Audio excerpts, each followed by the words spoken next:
I don't think anybody in the light heavyweight division wants to fight me right now, which is a little bit disappointing.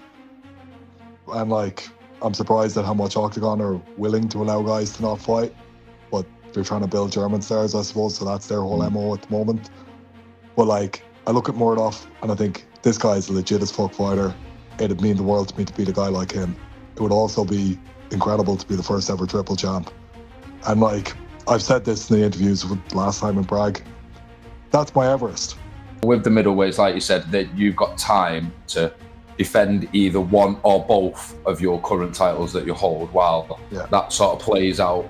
Yeah, what I'd love to do is like Buday as soon as possible, if that way, if he does Octagon. Get that like done as soon as possible. Go down, defend light heavyweight at the end of the year, and then like, you know, March, February, like, look, February would be a bit of an ask, but like March, April next year, we could do the middleweight.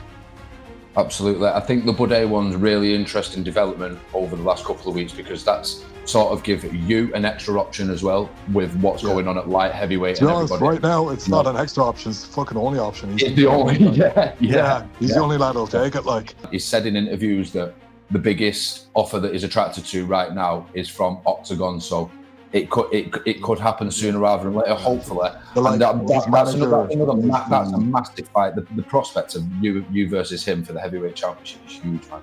Yeah, it's a big fight. Like, a guy 7-1 in the UFC, 16-2 overall. You know, beat some very solid guys, had a lot of hype going into him. Well, you know, had a lot of legitimate people going, wow, this guy's actually pretty legit heavyweight. Like, so going out there and like, to be honest, I've never considered myself a heavyweight throughout my career, but I'm there now. And I'm like, right, I know I can beat most of these guys regardless. You know, I think like at light heavy, honestly, I don't know who beats me. At heavy, I'm like looking at guys like Tom Aspinall, I'm like, fuck that. But at the same time, man, I look at the skill set of a lot of those guys and I'm like, okay, I know I can break those guys down and I can smash them guys. I'm not a huge man, but I can still do the business.